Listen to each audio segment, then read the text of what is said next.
Você tem um monte de ideias aí e precisa daquele empurrão para colocá-las em prática? Então esse papo é para você.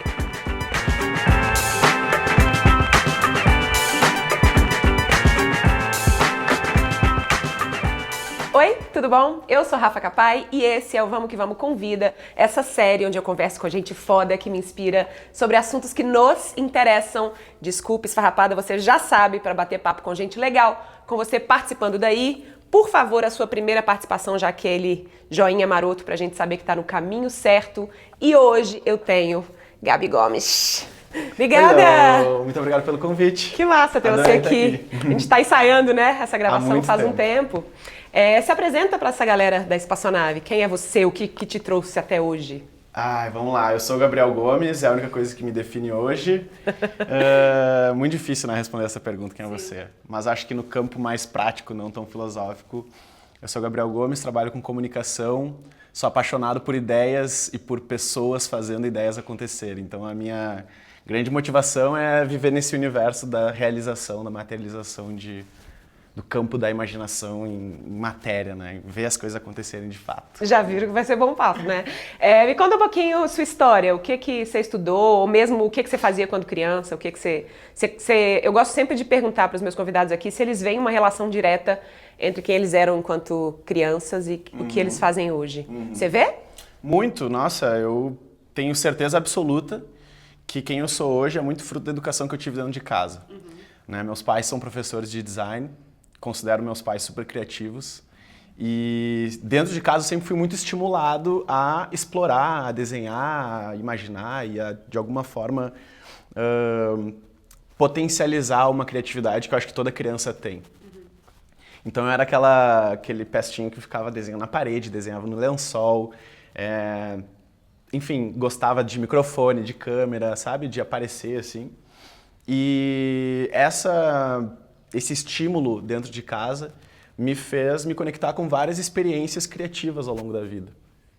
E quando eu fui escolher a minha faculdade, meus pais recomendaram que eu fizesse publicidade, porque eles são de design, eles falavam, ó, a autoestima do publicitário é um pouco melhor do que a autoestima do designer, então assim, principalmente no sul do Brasil, faz publicidade, tem tudo a ver, e o que você precisar aprender sobre design, você aprende em casa. É mais raro, né? Porque normalmente vai fazer direito, vai fazer medicina, sim, vai fazer outras coisas, né? No seu caso, você já foi influenciado a buscar alguma coisa que tivesse a ver com criatividade desde o início. Desde o início, e eu, de certa forma, quando você tem 17, 18 anos, você não sabe como escolhe uma profissão ou como escolhe uma faculdade, muito cedo.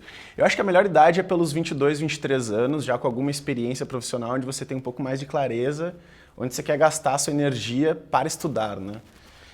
Por mais que eu acho que a gente nunca para de estudar, tem essas fases onde a gente, de fato, emerge, né, para estudar, assim. Mas, enfim. E aí eu escolhi publicidade e a minha história dentro da publicidade foi uma história bem curta, se a gente olhar para a parte tradicional da publicidade. Eu trabalhei 3 anos apenas em agência e logo depois comecei a empreender. Então, abri um escritório de design focado em apresentações corporativas, a gente só fazia PowerPoint e Keynote para as empresas, para médias e grandes empresas. E depois veio a Shoot the Shit, que foi uma outra iniciativa que eu ajudei a criar, lá em Porto Alegre também, onde a gente estava olhando para os problemas da cidade e tentando criar soluções diferentes, inusitadas, divertidas para aquelas questões. E sempre com uma pegada bem urbana, assim. Fala um pouquinho de algumas iniciativas, que eu acho que a galera vai conseguir relacionar algumas que vocês fizeram nessa época. Bom, na Shoot the Shit tem 2 projetos que são bem icônicos, assim, que eu adoro comentar, por mais que já faça bastante tempo, eu acho que é legal retrazer, que é o primeiro Paraíso do Golfe, né, um projeto onde a gente jogou golfe nos buracos da rua e fez um vídeo dizendo Porto Alegre é o paraíso do golfe, né? Então meio que falando mal do problema dos buracos, mas ao mesmo tempo com um tom bem humorado, sem machucar ninguém, sem bater panela, sabe? Mas com uma crítica diferente. E o legal é que a prefeitura tapou todos os buracos, a gente foi convidado para dar várias palestras e tal, super interessante. E o segundo projeto, que acabou ficando mais conhecido, eu acho, no Brasil, do que o Paraíso do Golfe, foi o Que Ônibus Passa Aqui. Esse é maravilhoso. Que foi uma tentativa nossa de sinalizar os pontos de ônibus de Porto Alegre, que não tinham sinalização, né, não tinham informação das linhas, de forma colaborativa. Então a gente criou um adesivo que ônibus passa aqui, né, com uma pergunta que ônibus passa aqui, e um espaço em branco para as pessoas que pegam os ônibus naquele ponto escreverem as linhas que elas sabem que passam ali. E como o adesivo ficava disponível no nosso site, qualquer pessoa poderia baixar, imprimir em casa ou numa gráfica e colar nos pontos de ônibus mais próximos de casa, né? E aí, pronto, o projeto ganhou o Brasil inteiro, foram 30 cidades no Brasil, milhares de pessoas participando e um engajamento muito legal que a gente se orgulha pra caramba, principalmente pelo fato de ter sido um projeto super simples, assim, sabe? Pra gente foi um projeto fácil de executar, mas que atacava um problema bem pontual e que muitas pessoas se identificaram e quiseram participar também. E a gente vai entrar nesse tema, né, de executar ideias, de fazer ideias acontecerem. Mas nesse caso é uma ação tão simples, né? De forma alguma desmerecendo o trabalho de vocês, mas se a gente for pensar do ponto de vista de execução de uma ideia, e muitas vezes a gente tem uma ideia legal e a gente fica na ideia porque a gente acha que ela precisa ser muito mais complexa do que de fato ela precisa ser, né? Total. Não, eu tô tentando cunhar um termo que é projeto platônico, né?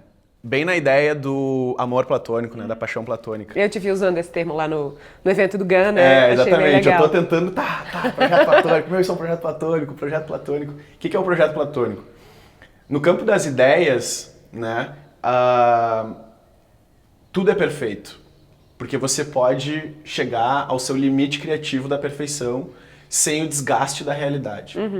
Então, um projeto platônico é um projeto idealizado que, na sua imaginação, ele pode ser perfeito, né? E a sua relação com ele é quase que de um amor cego, né? Porque você sabe que é uma delícia ficar pensando nesse projeto, como seria legal se tudo que você pensou poderia existisse e tal. Na realidade, as coisas se desgastam. Na realidade, as coisas são diferentes. Elas como qualquer relacionamento. Como qualquer relacionamento. Exatamente como o amor platônico. Então, eu gosto da sensação de poder imaginar coisas complexas, mas eu adoro a sensação de conseguir transformar coisas complexas em coisas simples para que eu tenha o tesão de ver acontecer.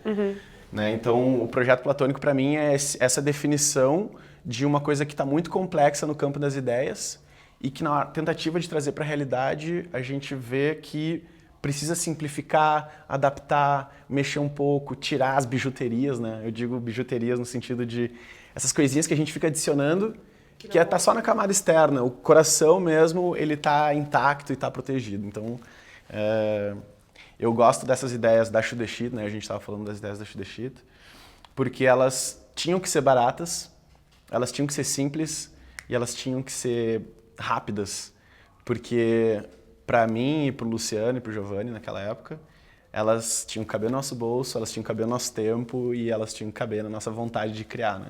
No nosso tempo livre, assim. Você fala no seu TEDx, lá no Sul, né? Acho. Depende, eu fiz 2. Então.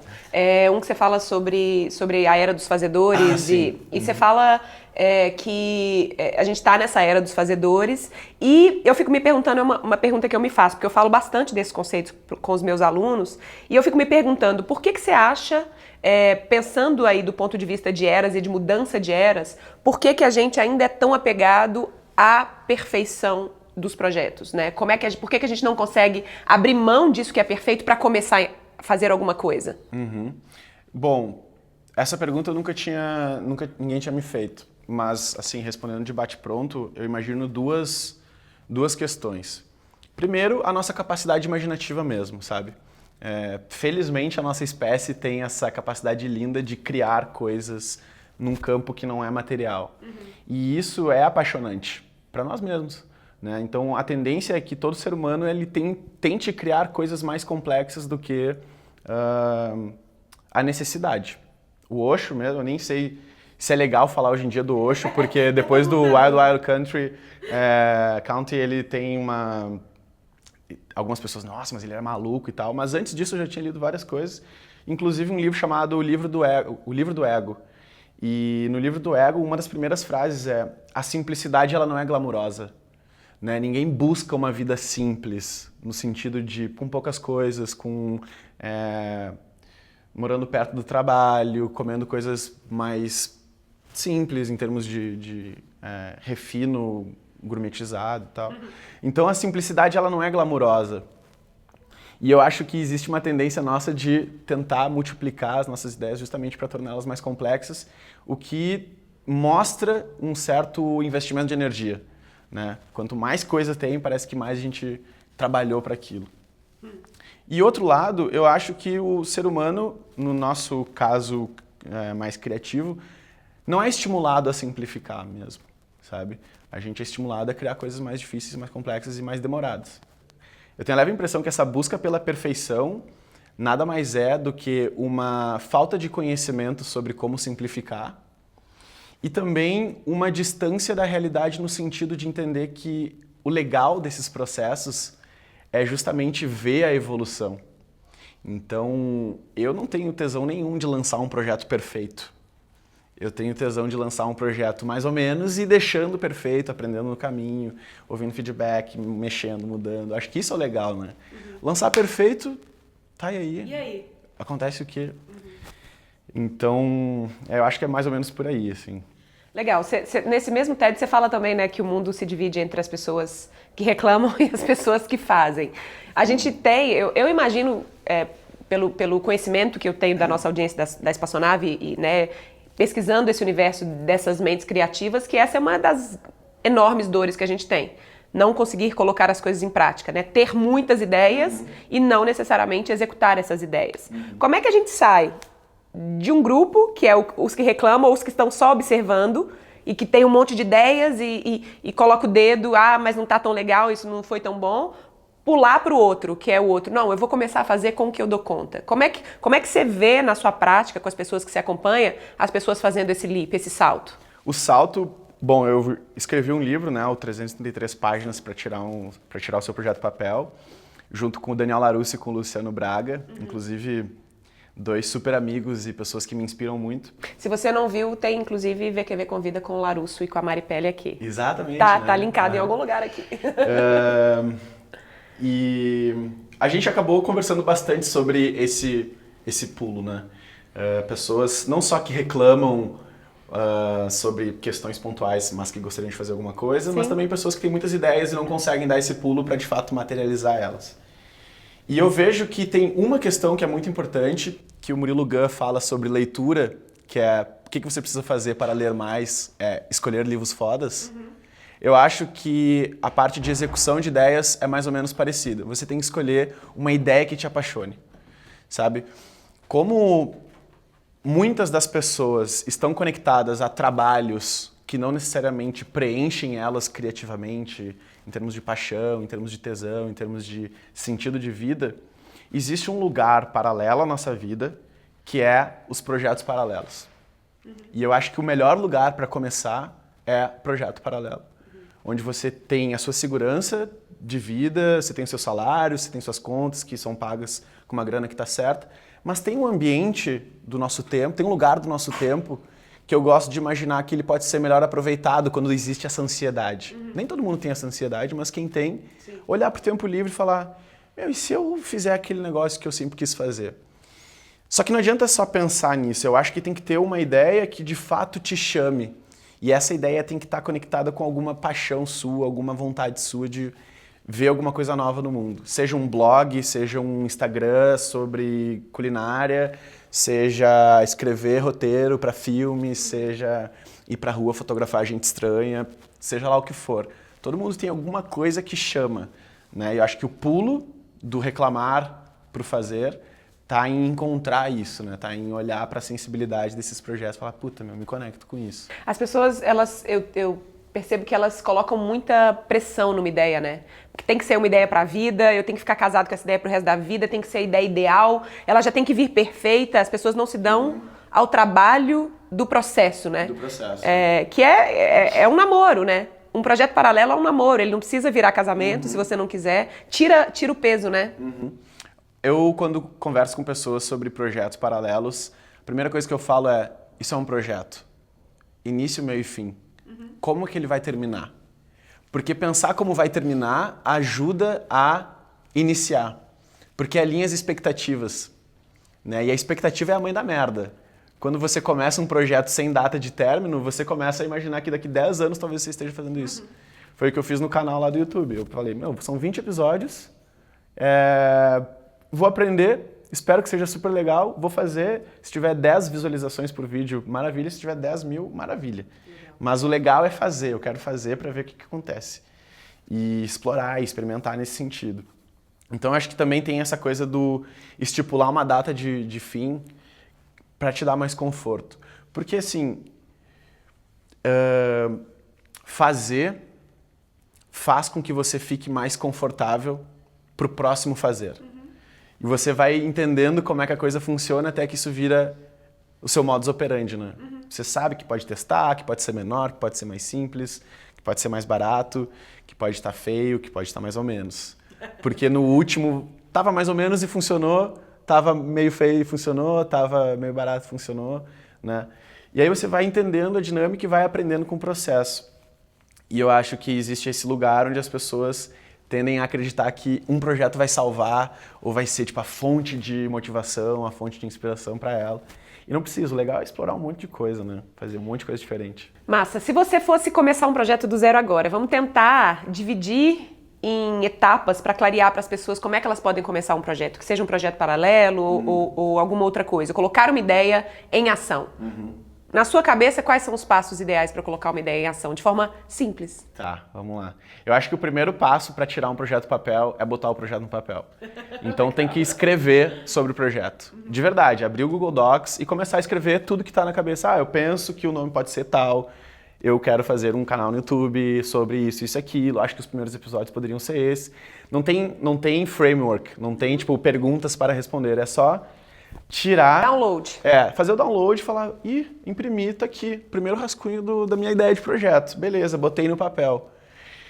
Depois, eu acho que é encontrar uma forma de falar sobre o projeto e sair falando para o máximo de pessoas possível.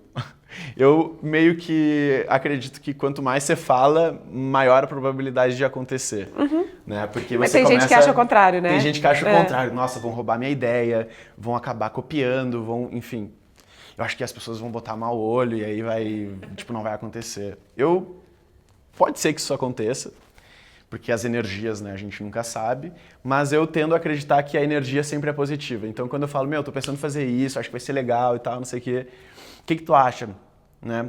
Onde é que você melhoraria? O que você acha desse conceito? Faz sentido, não faz sentido? E se fosse outra coisa? Então, eu fico provocando para pegar feedback. Então, acho que a segunda etapa é isso. Você cutuca. Fico cutucando e adaptando sempre que tem uma informação nova. Puta, não tinha pensado nisso, né? Porque a gente não consegue pensar em tudo. Então tem isso, botar no papel, conseguir explicar para falar com mais pessoas. E repara que até agora não tem nada perfeito, né? Você assume que o projeto está em fase embrionária. Terceira etapa, para mim, é o beta. Tipo, beleza, eu tenho o meu projeto platônico, que seria perfeito, um canal no YouTube, que também tem um site, as pessoas mandam comentários, e aí vai ter um curso e não sei o quê, daí as pessoas vão poder pagar e tal. Tá, mas como é que começa? É um vídeo. Tá, que vídeo é esse? Aí é o piloto, né? Projeto piloto. Então, é um projeto piloto. E eu acho que a quarta etapa, antes de continuar, é roteirizar o processo. Tipo, o que eu gostaria que acontecesse daqui pra frente depois do piloto. Porque desenhando o que você gostaria que acontecesse, você pode pedir ajuda. Então, a quarta etapa, na minha cabeça, é pedir ajuda. Porque você não tem a necessidade de fazer sozinho, você não precisa assumir esse fardo sozinho. E, inclusive, não é tão legal fazer sozinho.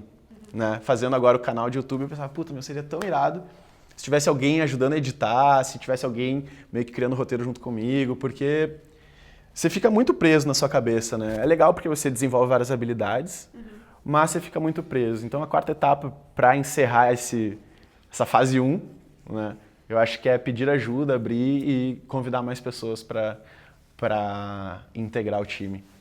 Na sua opinião, qual você acha que são os principais desafios de quem tem dificuldade de executar ideias? São vários desafios e eu não sei se todo mundo tem os mesmos. Claro. Mas eu acho que o primeiro desafio... Não tem ordem, tá? Eu vou falar os que me vêm à cabeça agora. O que as pessoas vão pensar? Então, o medo do julgamento, Rejeição, da julgamento. rejeição, da qualidade, né? Pô, fulano fez um negócio ruim, feio, chato, sem graça. Então, assim, o que as pessoas vão pensar sobre isso? Tem medo de queimar a reputação de alguma forma, né? Que é um pouco uma insegurança baseada na sua suposição do que os outros vão pensar. Na sua própria expectativa, né? Tipo, você cria um lugar onde as pessoas não gostaram. Ao invés de criar um lugar onde as pessoas gostaram daquilo que você fez. E eu acho que esse é um medo, ou um desafio, uma barreira, que não leva a muitos lugares, porque as pessoas sempre vão pensar alguma coisa. Se você fez, elas vão pensar, nossa, que legal que fez, ou... Que merda. Nossa, que merda que você fez, ou que legal que é o conteúdo, ou que merda que é o conteúdo. Então, se você quiser imaginar todas as probabilidades de pensamento das pessoas, você vai gastar a sua vida inteira imaginando tudo que as pessoas podem pensar. Então, acho que esse é um lugar que não leva a lugar nenhum. Outro é tempo. Então, as pessoas tendem a achar que não tem tempo, e todo mundo tem tempo, só não tem, talvez, uma clareza sobre as prioridades, né? E quando é uma prioridade para você, você faz. O Paraíso do Golfe a gente fez num domingo de manhã chuvoso, 1º de maio, feriado. Todos os nossos amigos estavam na praia e a gente, vamos fazer essa ideia acontecer, nós vamos jogar golfe nos buracos. Tipo, a gente já tinha mapeado todos os buracos das ruas, dos bairros que a gente morava perto. Fez um mapinha com os buracos, assim, tamanho do buraco, sabe? Profundidade do buraco. Tipo, mapeamos tudo. Compramos não, a gente escolheu uma roupa meio parecida e foi jogar golfe, ou seja, a gente queria fazer, então o tempo não era uma questão. Muitas pessoas falam do tempo, mas não percebem que estão gastando tempo no celular, no Instagram. Tipo assim, literalmente 2 horas por dia no Instagram. 2 horas num projeto paralelo por dia é coisa pra caramba, né? Dá pra fazer muita coisa. Num freela, em qualquer lugar. Tipo, 2 horas de trabalho focado rende muito. Sim. Eu acho que tem um lugar também do desconhecimento.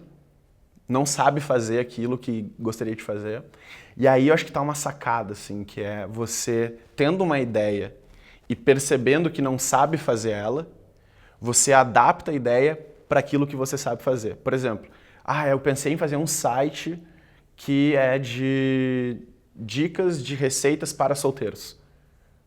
Mas eu não sei fazer um site. O que você sabe fazer? Sabe fazer uma página de Instagram? Sei. Então faz uma página de Instagram. Sabe fazer um blog? Sei. Então faz um blog, não faz um site.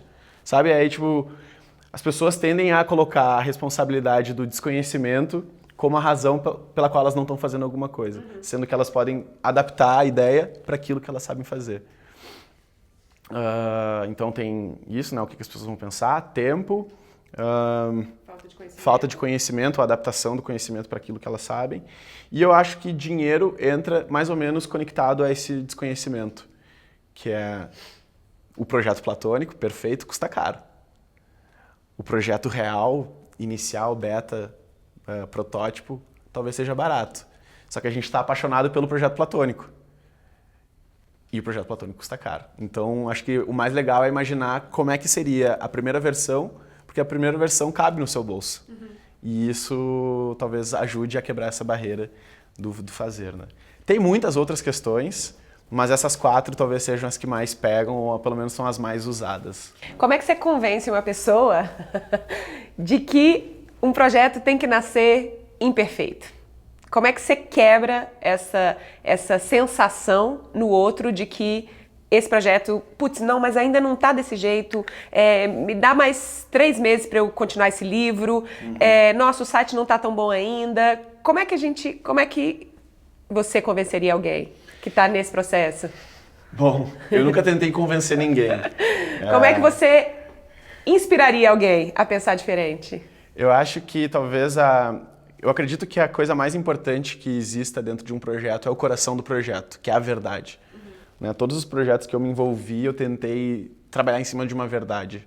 Por exemplo, o primeiro projeto paralelo que eu tive foi um blog chamado Coisas que os meus amigos fizeram que eu gostaria de ter feito. .blogspot.com onde eu fazia posts sobre coisas que meus amigos tinham feito que eu gostaria muito de fazer. Então, naquela época, isso foi 2008, eu já tinha essa coisa de querer fazer alguma coisa, mas eu nunca tinha feito nada. Então, a primeira coisa que eu fiz foi falar das coisas que outras pessoas fizeram. E era um blog super feio, sabe? Mal escrito, com um monte de erro de português e tal. Mas era verdadeiro pra mim. Tipo, eu adorava conversar com as pessoas e saber o que elas tinham feito e falar sobre aquilo depois. Então tem a verdade, o coração da ideia que ela precisa ser preservada. E eu acho que tem como fazer o projeto acontecer mais simples, guardando esse coração. E quando você percebe que as pessoas entendem a verdade, você começa a trabalhar a partir da verdade, tipo o Golden Circle, sabe? O porquê, como e o quê. Do Simon Sinek. Do Simon Sinek, que fala justamente sobre as pessoas comprarem o porquê que você está fazendo aquilo. E não o quê. E não o quê. Tipo, as pessoas não compram o seu site lindo, compram o conteúdo do seu site. As pessoas não compram o seu Instagram com vários posts, compram o conteúdo do seu Instagram. Então, a verdade eu acho que é o mais importante. Talvez a forma mais legal de inspirar uma pessoa a aceitar que pode ser mais simples é mostrando que a verdade dela é muito legal e que as pessoas vão gostar disso, independente da forma. A forma, para mim, é legal de ver, porque é onde a gente consegue explorar criativamente algumas coisas, mas o conteúdo é o que mais me interessa, assim. Você sempre foi assim? Ou você já relutou em colocar coisas no mundo porque você acreditava que elas tinham que ir perfeitas? Eu sempre fui assim, eu acho. Eu não consigo me lembrar dos meus 15 anos para trás com tanto detalhe. Mas eu lembro que no colégio eu era o cara que ajudava a fazer as camisetas do time de futebol, ia atrás de patrocínio. Sempre tive um perfil de liderança nesse sentido, sabe? De fazedor. E de fazedor, de assumir a responsabilidade para executar algumas coisas. Inclusive, durante muito tempo, eu dizia assim, acho que a minha melhor característica é a capacidade de realização. Então, me considero ainda uma pessoa bem afim de ver as coisas acontecer, né?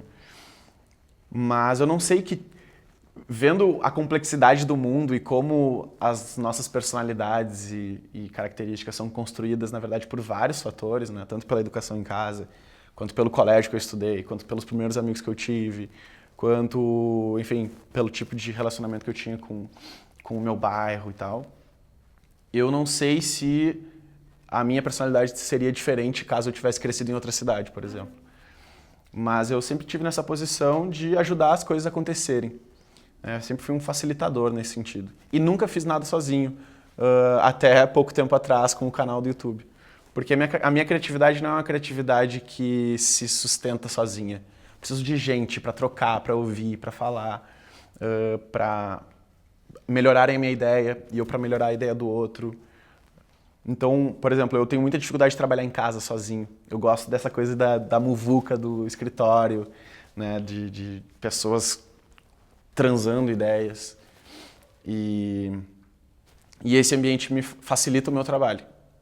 O meu trabalho como diretor de criação é transformar ideias em coisas maiores, que funcionem melhor, e como criativo é oferecer ideias para que diretores de criação possam bagunçar no liquidificador e transformar em outras coisas.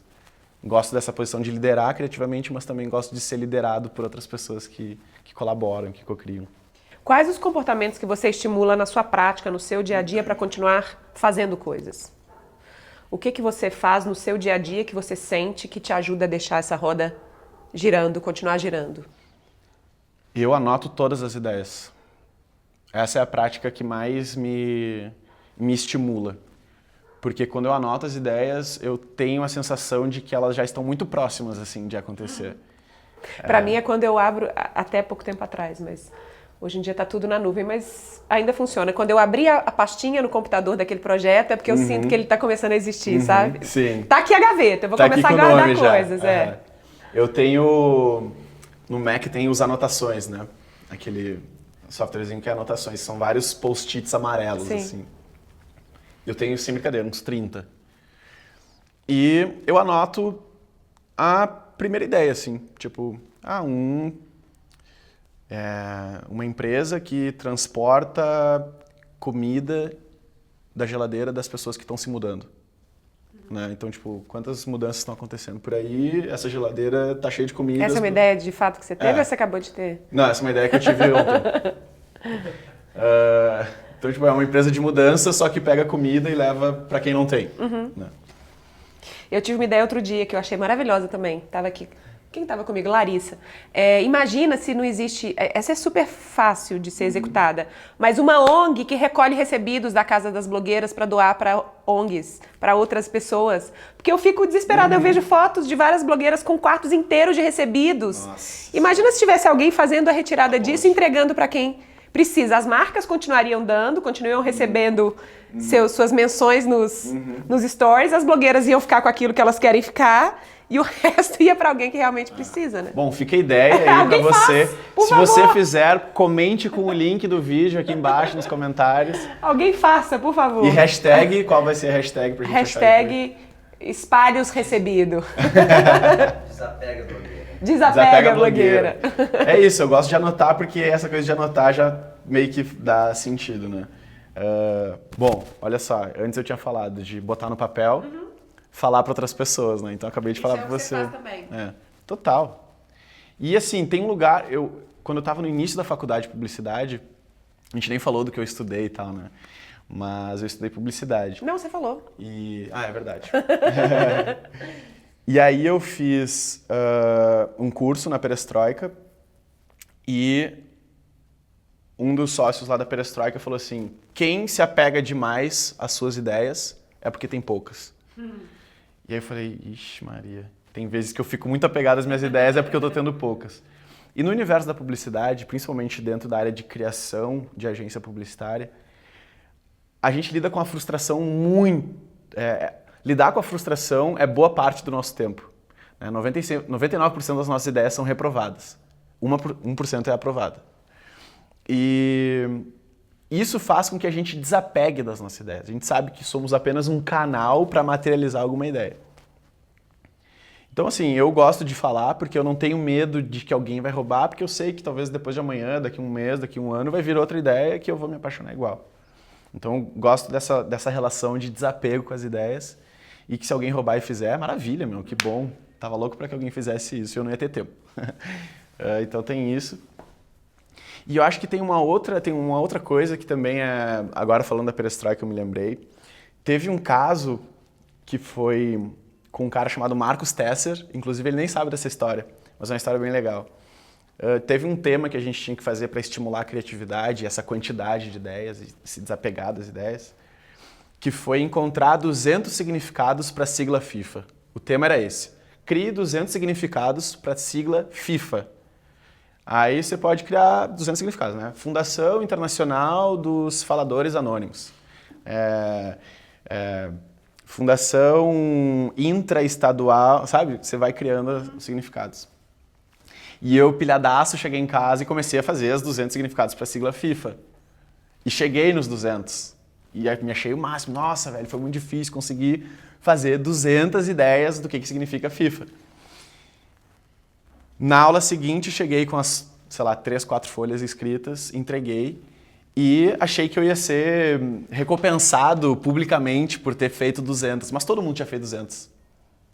Só que o tema que se destacou foi do Marcos Tesser, que ele pegou e não só criou 200 significados para a sigla FIFA, mas ele encaixou um FIFA depois do outro e criou uma história. Uau! E aí quando o professor falou, eu falei assim, filho da mãe, meu cara é genial! Que foda essa ideia, sabe? Foi quando eu aprendi que sempre que você achar que tá fazendo a coisa certa, tem alguém que tá fazendo a coisa certa e um pouco mais, sabe? E é isso, acho que criativamente, acho que é legal pensar nisso também. Que é não se apegar às ideias e explorar o campo dos experimentos, né? Ninguém disse que não podia conectar um FIFA depois do outro. Ele foi lá, conectou e chegou num resultado muito novo. E eu gosto dessa coisa de gerar muitas alternativas, porque dentro dessas alternativas tem uma que vai ser muito legal. É o fotógrafo digital que tem um banco enorme. Um monte de fotos e ele vai escolher poucas ali, né? Quando a gente fala dessa história de simplificar os projetos, né? A frase, tá até ali, inclusive, feito, pega o quadrinho aí. É melhor que perfeito. Feito é melhor que perfeito, você consegue? E feito é melhor que perfeito, né? O feito é que é melhor mesmo. E aí as pessoas acham que a gente está falando sobre desleixo. Não. E não é desleixo. Agora a sua fala me deixa mais claro ainda que a gente... eu não tinha sacado essa parte. Não é fazer mal feito, é fazer simples, né? Queria que você falasse um pouco sobre isso, assim. Feito é melhor que perfeito Eu acho que é justamente sobre uma frase que o Larusso falou, que foi: eu não gosto de fazer, eu gosto de ter feito. Que é olhar para trás e ver o que você fez. E nesse sentido, óbvio que é uma coincidência linguística, né? Feito é melhor que perfeito, mas também é uma coincidência em termos de comportamento das pessoas. A gente, como tende a buscar a perfeição, muitas vezes não faz. E criativamente eu acho que o legal é fazer. Então, o convite dessa frase para mim é: pensa em fazer e depois pensa em deixar perfeito. Não pensa em deixar perfeito correndo o risco de não fazer, sabe? E eu não sei vocês, mas, pô, a quantidade de pessoas que eu conheço, que não necessariamente são amigos, mas as pessoas que eu conheço, que deixaram de fazer em busca da perfeição, é alta. Né? E eu tenho a leve sensação de que muitas pessoas deixam de fazer por causa desse namoro com o projeto platônico. Assim, não, mas é que se não for assim eu não quero fazer. Poxa, mas não é sobre esse lugar, é sobre fazer. E sobre ficar confortável com esse fazer. Eu percebo na minha prática, né? Eu sou uma perfeccionista em processo. E eu vejo, diferentemente de você, eu vejo claramente um antes e depois na minha vida, assim, quando eu realmente comecei a fazer mais e pensar menos perfeitamente a respeito das ideias. Mas mesmo sendo essa pessoa que hoje é treinada nesse jeito de pensar, vez ou outra o meu cérebro me leva de novo pra lá. E aí tem um projeto que é mais especial e eu sei que ele tá guardadinho aqui, não, uma hora vai dar. Não, peraí. Você tá passando pela lição de novo, né? Porque, de novo, eu tô indo para esse lugar de achar que aquele projeto tem que ser perfeito. E eu falo, gente, eu já aprendi essa lição. Simplifica para ele acontecer. Então, mesmo com essa experiência, vez ou outra eu volto para esse lugar, sabe? É treino, né? Não é de uma hora para outra, eu acho. A gente treinar a ficar mais confiante com o que já existe, com o que já tem, né? Exato. Eu também não quero soar como se tudo tivesse que ser simples, pequeno, barato e fácil. Eu acho que essa minha fala ela está muito no campo do projeto paralelo, da experimentação, da tentativa de criar alguma coisa nova. Um projeto embrionário, né? Profissionalmente, eu como diretor de criação da Shudeshit, fui, né? Não estou mais na Shudeshit, e não estou mais na Cosmonauta também, eu queria os melhores projetos para os nossos clientes. Ponto final. Agora, como na minha vida, o meu TCC na faculdade foi projetos paralelos e vida profissional, influências recíprocas. Tipo, como é que os projetos paralelos ajudam na minha vida profissional e como é que a minha vida profissional ajuda nos meus projetos paralelos.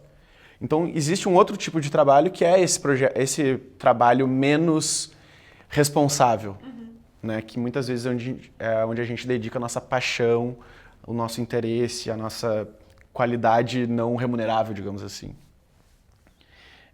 E aí eu acho que dá para simplificar. E eu gostaria de deixar clara essa diferença, assim. Trabalhos profissionais, tipo, você está sendo pago para fazer e tal, tem que ser muito bom, tem que ser impecável.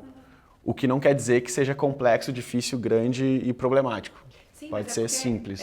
Não é desleixo, é simplicidade, né?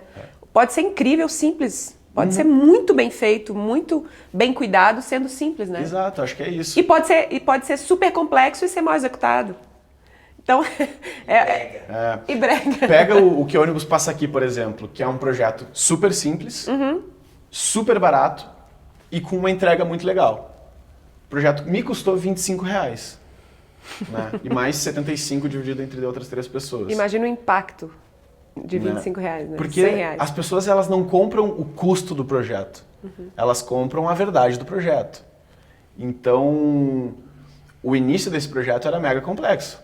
Era um adesivo grande, onde a gente ia colar em todos os pontos de ônibus com mapa, telefones importantes, itinerário de todas as linhas que passam ali e tal. Se tem hospital perto, se tem restaurante, ia fazer tipo um mapa desses gringos, assim. E a gente, imagina, não consegue fazer. Então a nossa busca pela simplicidade foi reparando que a gente não conseguia fazer do melhor jeito possível, digamos assim. E a gente foi simplificando até chegar num adesivo branco. Tipo, o máximo da simplificação foi não tem nada aqui. Não tem absolutamente nada. E aí foi, não tem nada. É genial. As pessoas vão escrever. Meu Deus, que foda. Só põe a pergunta que vamos passar aqui, imprime esse negócio e vão pra rua. E foi tipo, que foda essa ideia. E o Larusso foi a primeira pessoa a apostar no projeto.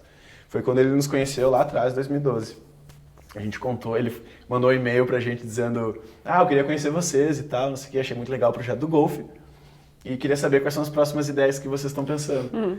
E aí a gente marcou de almoçar e falou, a gente tá pensando em colar uns adesivos no ponto de ônibus para as pessoas escreverem quais são as linhas. Ele, que demais, eu aposto R$25 nessa ideia, eu já ponho uma grana aí pra vocês.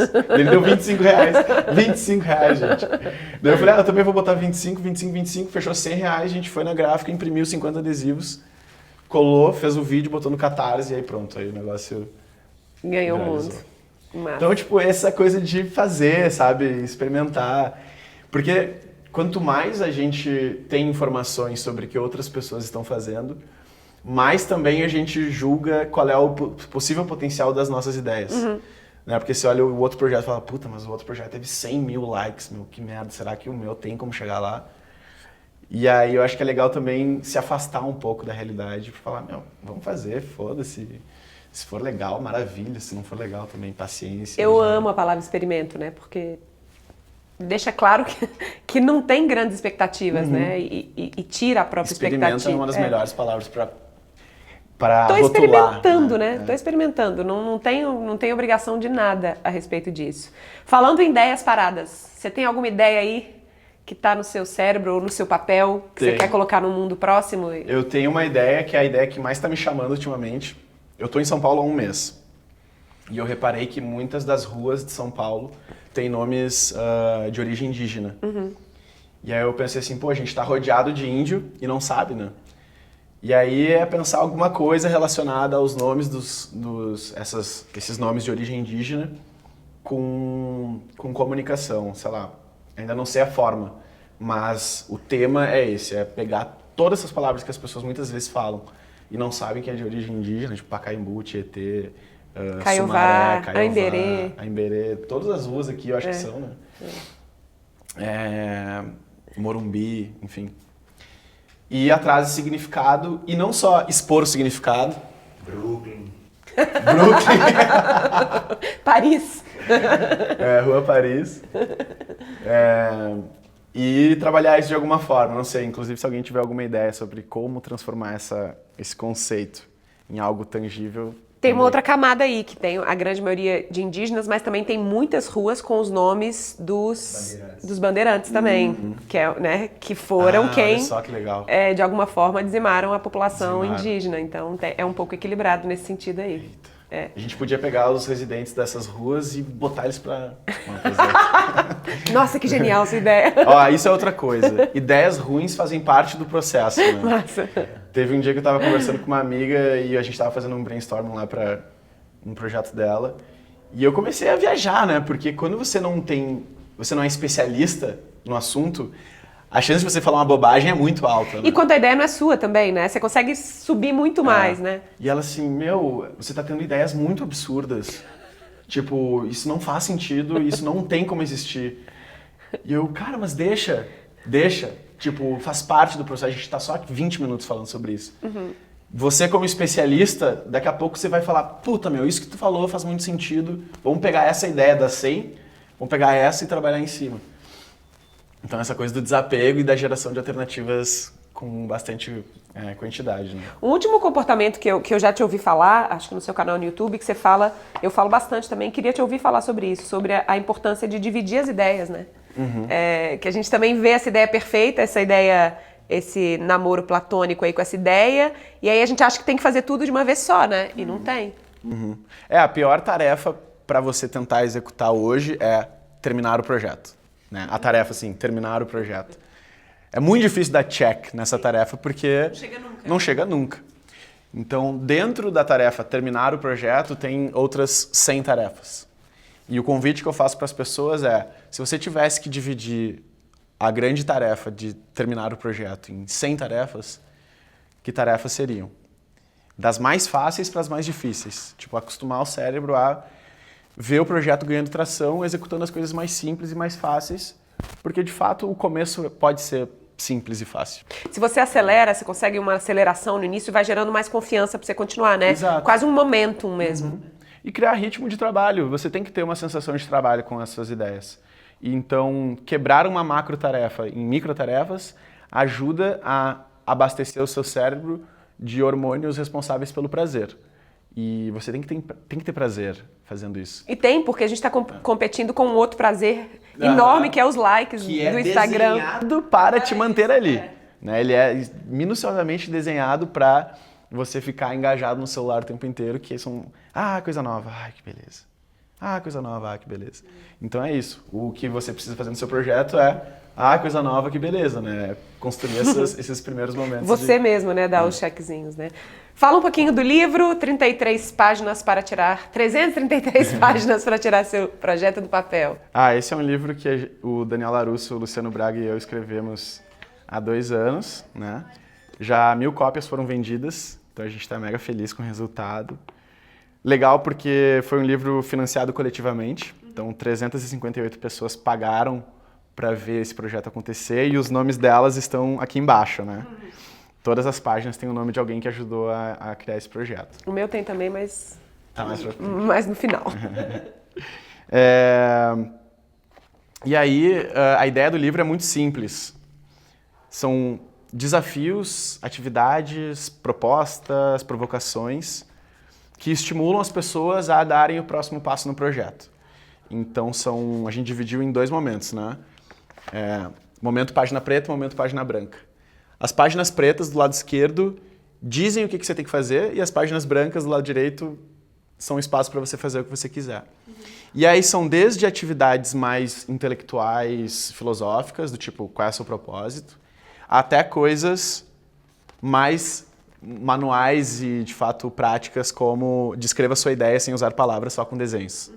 Né? Ou como você explicaria seu projeto para uma criança de 5 anos. Que são coisas que são atividades que ajudam no processo de entender melhor o seu projeto.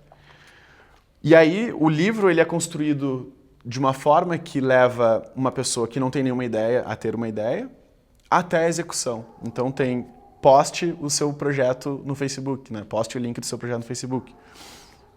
Registre os primeiros aprendizados depois de subir o seu projeto online. Então, assim, é um livro que a gente adorou fazer, um livro que foi escrito à distância, porque a 6 mãos. A 6 mãos, porque o Luciano Braga mora em Porto Alegre, o Daniel Larusso em Floripa e eu, na época, estava morando no Rio de Janeiro. E então a gente fez ele por WhatsApp, praticamente. Né? Nos encontramos 2 vezes para executar esse livro. A primeira vez foi em Porto Alegre, para gravar o vídeo do Catarse, pedir dinheiro para a galera ajudar a fazer, para financiar o livro. E a segunda vez foi em Floripa, quando a gente já tinha as 333 páginas, todas em post-its. E a gente foi organizando, tipo, essa é a primeira, essa é a segunda, essa é a terceira. Fez o mapa das 333 páginas em post-its antes de ir layoutar, né? Antes de fazer a arte do livro. E onde compra? Hoje, esse livro não se compra porque as cópias estão acabaram? esgotadas. Talvez no site do Luciano Braga, que é lucianobraga.cc, se não me engano. Tá. Mas a gente está em conversas com uma editora que está a fim de fazer mais cópias e distribuir no Brasil inteiro, em todas as livrarias, para as pessoas comprarem online. Então é legal acompanhar você, né? Acompanhar onde que a galera te encontra? Bom, as pessoas podem me encontrar no Instagram, Gabi Gomes, G-A-B Gomes, _ ou no meu site, gabigomes.com, onde tem lá redes e projetos e tudo mais. Mas o legal desse livro é um livro que está disponível online, ele está disponível gratuitamente online. E... qual o endereço? Ele está no gabigomes.com. Ah, legal. Tá, dá pra botar o link ali embaixo depois. E é um livro que é para fazer. Tanto que quando as pessoas pedem dedicatório, eu falo... faça! Esse não é um livro para ler, esse é um livro para fazer, sabe? Eu não quero receber feedback de que o livro está bonito. Eu quero receber o feedback de que você fez ideia alguma foi pro coisa. mundo. Então, assim, é uma provocação mesmo. Acho que é um livro que ele foi desenhado para isso, para ajudar as pessoas a avançarem nos seus projetos. É um livro onde as pessoas podem pegar como livro de cabeceira, abrir numa página e ficar filosofando sobre aquela pergunta. Mas também é para você tentar, tipo, de cabo a rabo, da vida, assim, a sua ideia. E o mais legal é que as pessoas podem entrar em qualquer parte do livro. Se você já está com um projeto mais avançado, talvez vá para o meio do livro, para o final do livro. Se você está com uma ideia bem inicial, bem embrionária, pega as primeiras páginas e aproveita os desafios que estão ali. Mas, alguma última coisa que você queira falar? Um jabá final? Alguma coisa que a gente não falou? Eu queria deixar uma frase que é a minha frase mantra, né? Minha frase que eu gosto de lembrar e relembrar porque ajuda a tirar a gente da inércia, que é faça coisas interessantes, que coisas interessantes acontecerão com você. Então todo esse papo sobre fazer, eu acho que é muito sobre isso, né? É buscar, sobreviver, né? É sobreviver, é sobre buscar a felicidade através das coisas que a gente faz, né? Buscar coisas interessantes que nos deixam felizes, nos realizam e que de alguma forma desencadeiam uma reação que levam coisas interessantes a voltar pra gente, né? Tudo que a gente faz a gente de novo. Ai, tu tá aqui pra se despedir, é isso? Tudo que a gente faz a gente de novo, então quando a gente faz coisas legais acontecem. E eu acho que é isso aí. Esse é o ciclo da diversão, assim, porque trabalho é pra ser divertido também. Obrigada.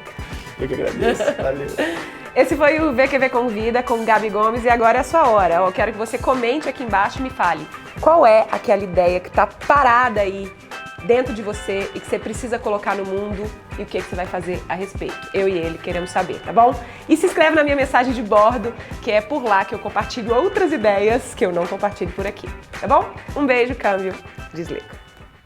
Ei, você! Antes que você vá embora, deixa eu te avisar que o meu livro Criativo Empreendedor, Sim Senhor, tá de volta no estoque. Mas corre, porque tá saindo igual pão quentinho. Para saber mais é só digitar cssimsenhor.espaçonave.com.br.